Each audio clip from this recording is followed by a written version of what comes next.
Hoje, no Dia do Psicólogo, gostaria de trazer uma reflexão, né, para, enfim, compartilhar com vocês, né, dentre outros, muitos outros tipos de atuação, profissionais ajudam a corroborar, né, para a saúde mental e emocional das pessoas. Bom, então um ponto interessante, importante da vida é a gente ganhar o autoconhecimento. O que é o autoconhecimento? É quando eu percebo que eu, como ser humano, lido com uma dualidade, assim como todos que me cercam, né? Então, nós temos a parte da história que é bela e a parte da história que não é tão bonita assim. E muitas das vezes a gente ou fica voltado muito para a parte que é boa, esquecendo ou encobrindo a parte que é ruim, que é feia. Ou ao contrário, tem outros perfis que ficam muito voltados à parte que é ruim, que é a parte que é feia da história, encobrindo a parte que é boa da história. A parte que é bela, a parte que eu tenho de bacana, de qualidades, né? E aonde se encontra justamente o eixo, né, de equilíbrio que faz a gente manter a nossa saúde mental e emocional. É quando nós nos descobrimos da maneira como nós somos, né, perfeitos e imperfeitos, e conseguimos acolher, né, trazer para nós, para nossa realidade, tudo aquilo que eu sou, né? Abandonar os julgamentos, né? Muitas vezes nós somos os piores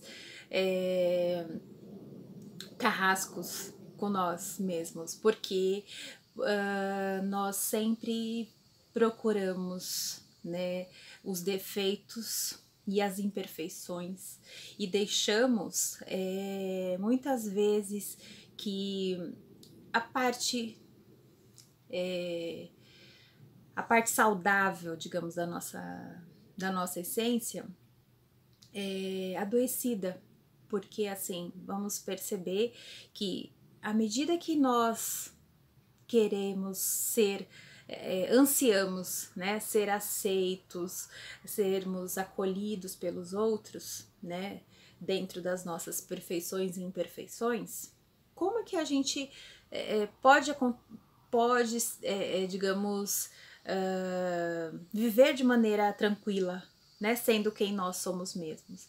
É à medida que nós percebemos que as pessoas que nos cercam também têm esse lado bom e ruim, e que à medida que nós consigamos aceitá-las como elas são, né, aprender a lidar com cada uma delas, né, como elas são, e também, ao mesmo tempo, nós voltamos para nós mesmos, né, porque é um exercício, na verdade a gente fala assim, muitas das coisas que nos cercam, a gente acha que o problema é o outro, e a felicidade é sempre causada pelo outro, né? Nunca é nosso mérito, né?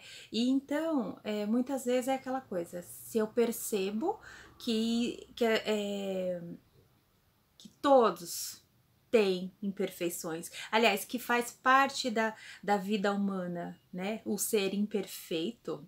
Então a gente se liberta um pouco mais para a gente ser quem nós somos, porque nós começamos a aceitar e acolher as nossas próprias imperfeições. Muitas vezes a gente fica muito preocupado em sermos ou atendermos às solicitações que não são impostas. E o que é muito importante e fundamental é a gente perceber também nós mesmos dentro dessa história, a nossa vontade dentro desse contexto, né? Os nossos limites, as nossas capacidades. A gente não pode apenas sair por aí atendendo todas as solicitações, né? Fazendo o que as pessoas esperam da gente. A gente muitas vezes sofre porque a gente imagina o que pode acontecer, como as pessoas podem nos avaliar dentro das nossas escolhas.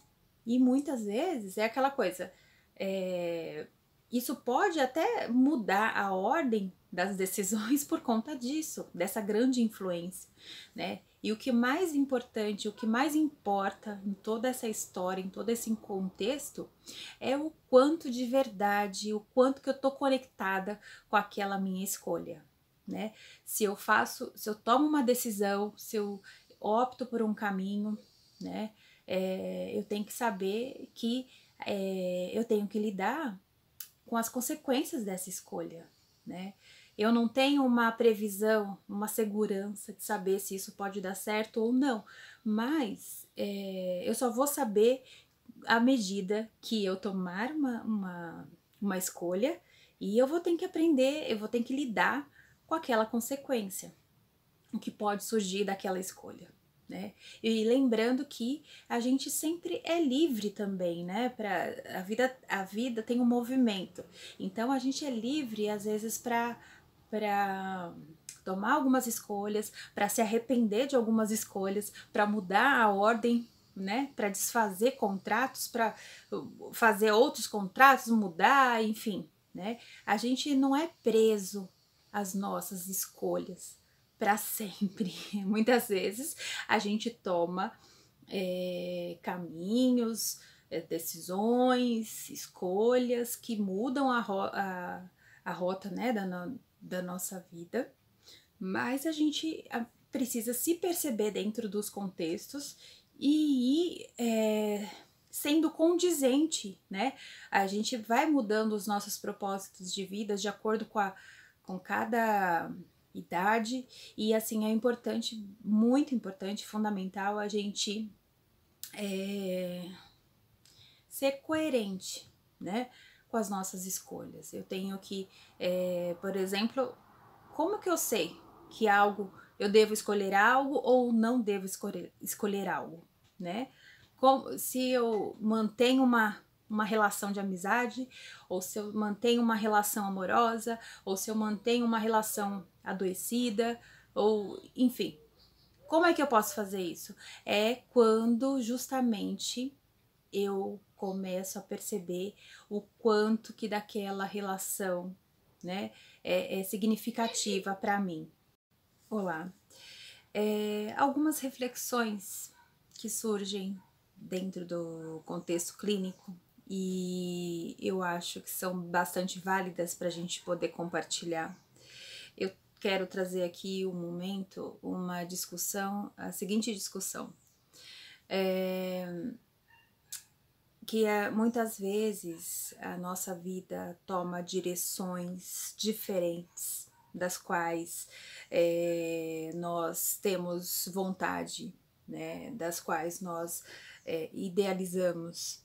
E aí, muitas vezes a gente se decepciona, nós nos decepcionamos com a maneira, né, dos desfechos das nossas histórias. E é bastante importante a gente perceber qual a nossa participação, né, dentro do contexto da história que está sendo vivida. Nós temos receio, né, de lidar com algumas decisões. E assim, o mais importante nós não temos muitas vezes capacidade de mudar a nossa realidade, alterando, mudando a ordem, a maneira como as pessoas se relacionam, ou mudando, dando um outro movimento de acordo com os fatos, os acontecimentos nos quais nós estamos inseridos. Por exemplo, a quarentena. Muitas vezes a gente é convidado, né, e já automaticamente já é inserido dentro desse contexto, e a partir deste a gente precisa aprender a lidar ou a buscar caminhos diferentes para poder transitar, né, e poder dar sequência ao nosso percurso, né, diante das escolhas da vida, né. E algo que é muito fundamental é assim,